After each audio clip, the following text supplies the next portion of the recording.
Hello, hello les amours. Bonjour, bonsoir. J'espère que vous allez bien. Ah, ça va. Ça fait un bout de temps. On ne s'est pas vu. Je sais que je vous ai manqué. Vous m'avez aussi beaucoup manqué.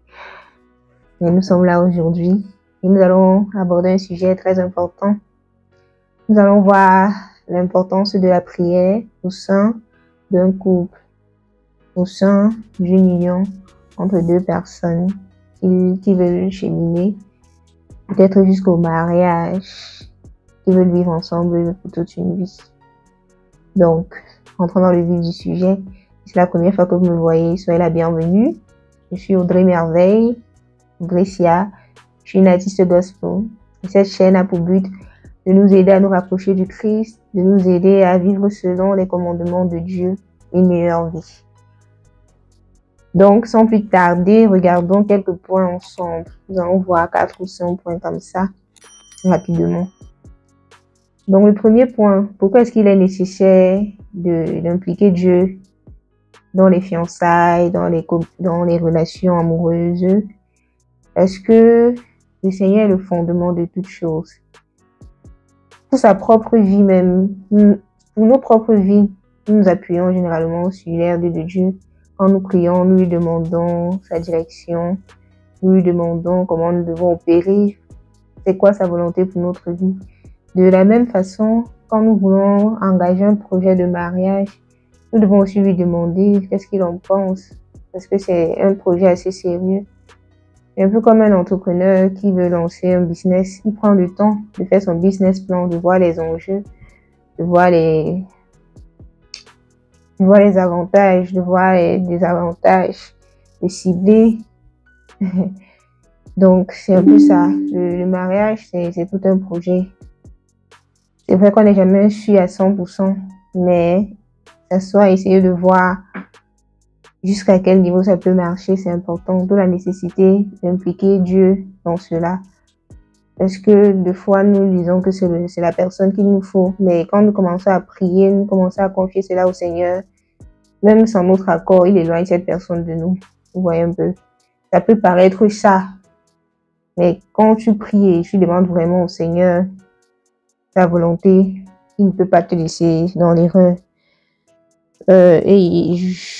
Dans Matthieu 7, verset 11, nous pouvons lire « Vous êtes mauvais, et pourtant vous donnez de bonnes choses à vos enfants. Alors ceci est encore plus sûr. Votre Père qui est dans les cieux donnera de bonnes choses à ceux qui les lui demandent. » Donc, si tu es un enfant de Dieu et tu pries déjà que ta relation soit basée sur sa parole, ce qui est sûr, il va t'envoyer quelqu'un qui partage la même vision. Et ensemble, ça sera facile de prier Dieu. Puisque c'est un bon Père, il veut ton bien, il va te donner ce qu'il y a de meilleur. Donc, c'est important d'impliquer Dieu dans tout ce que nous faisons. Que ce soit le projet de mariage, prions, demandons à Dieu le discernement par rapport à cela. Et le deuxième point, la raison pour laquelle nous devons impliquer Dieu, c'est pour être sûr que celui que nous avons en face de nous partage quand même notre vision. Parce que si tu veux prier avec quelqu'un, et il te dit qu'il n'est pas intéressé, ça fait un tic. Ça t'envoie déjà des signaux que peut-être c'est un sorcier, on ne sait jamais. Il y a des témoignages bizarres du genre, je me suis mariée avec un homme, on s'entendait bien. Et une fois marié, faisait des pratiques bizarres. Pourtant, si vous priez pendant les fréquentations, forcément, il allait dire non et tu allais comprendre que il y a un truc qui cloche. Et puis, voilà, tu prends du recul. Donc, le deuxième point, ça te permet de savoir que c'est un enfant de Dieu, comme toi, effectivement. C'est quelqu'un qui prie, quelqu'un qui cherche la face de Dieu.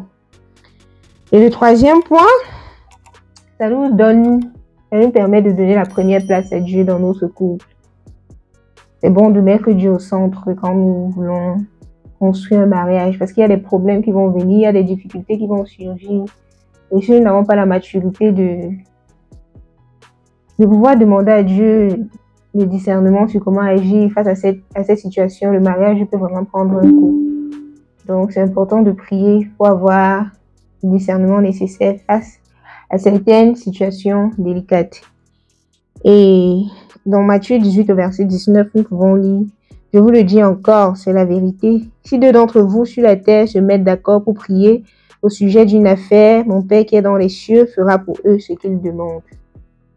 Donc, si vous êtes d'accord en tant qu'un couple par rapport à quelque chose, c'est encore plus facile d'avoir la faveur du Christ. Pour la nécessité de prier pour des sujets clairs, concis et précis ensemble. Donc, c'est vraiment important de mettre Dieu au centre d'une relation, d'un mariage, d'un projet de mariage. Parce que la réalité, c'est que c'est lui qui va nous aider à pousser le mariage jusqu'à un certain niveau. Beaucoup de couples témoignent que si ce n'était pas par la grâce de Dieu, ils ne seraient pas mariés peut-être pendant 30 ans, 40 ans, 50 ans, 60 ans. Donc, ne prenons pas ça à la légère. Ils ont certainement raison.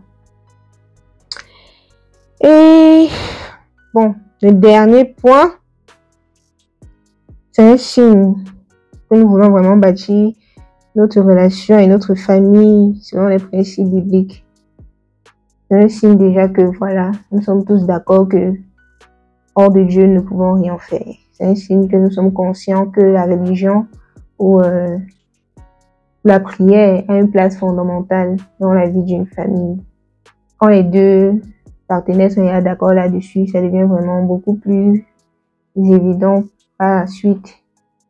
Parce que j'écoutais encore le témoignage d'un couple qui traverse des difficultés dû au fait qu'au départ, la femme était très engagée dans les activités spirituelles et par contre l'homme, c'était pas trop son problème.